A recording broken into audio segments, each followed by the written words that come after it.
Palestinian living in South Africa says that the International Day of Solidarity with prisoners in Palestine and also an event to mark the day here in the Bo-Kaap in Cape Town should serve as an inspiration to the people of Palestine. I'm joined now by Ala Alurani, a Palestinian living in Cape Town. A very warm good day to you. So, of course, we've seen this morning that Murals for Gaza is painting yet another mural here in Cape Town in the Bo-Kaap. What does this mean to you as a Palestinian, given what the country, your countrymen, your family members still in the West Bank, etc., are going through at the moment? First, thank you very much. Well, this is a big day to stand again with Palestine and to show our solidarity. Today, we are joining the community of Bo-Kaap here, who have been solid with the support for Palestine. Today, in particular, they are painting two figures. One is Marwan al-Barghouti. He's a Palestinian prisoner. He's compared to Mandela. He's been in the prison for almost 27 years.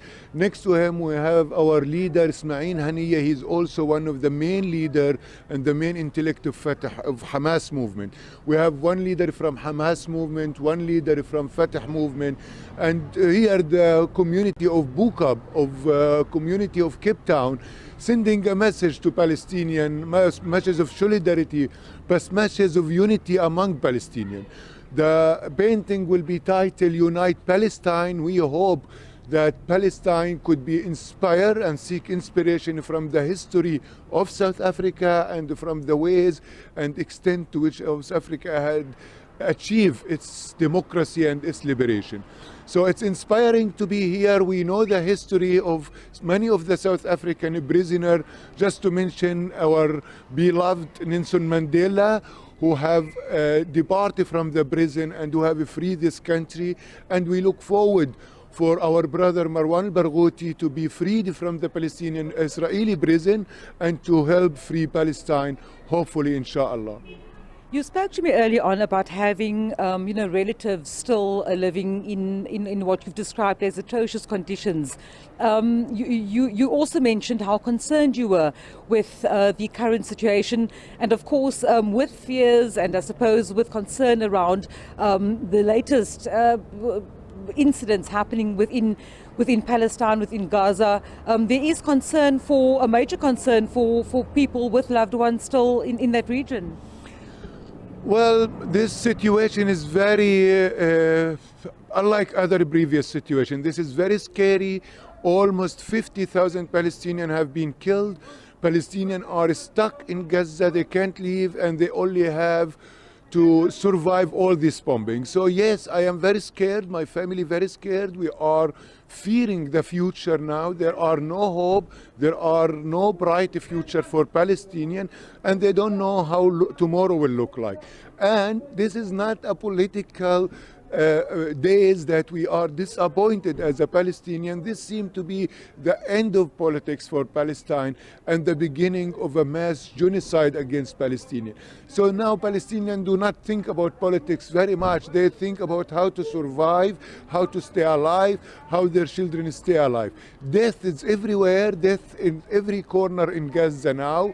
My family in Gaza are suffering like any other family. 2 million people in Gaza are suffering and are scared because of death and brutality. We do not now worried about a political freedom or a political right. Our struggle now of how could we survive as a human being, how could our body survive this brutality. We actually not dreaming now for freedom, we only dream to stay alive as a Palestinian.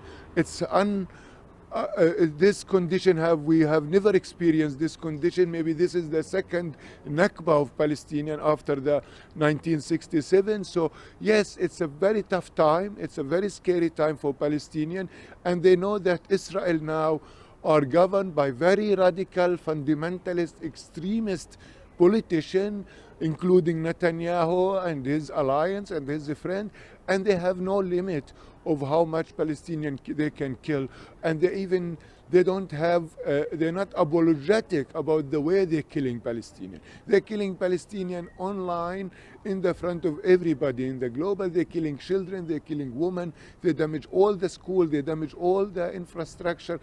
So what we see now, this extremist, this violent politics from Israel that actually don't seem apologetic toward the global, at least, toward the notion of a human right, toward the human sensibility, they are not concerned about it. And as Palestinian in Gaza and in Ramallah, of course, they indeed now, there are fear about the future. There are a great collapse to our dream of freedom, to our dream of having an independent state.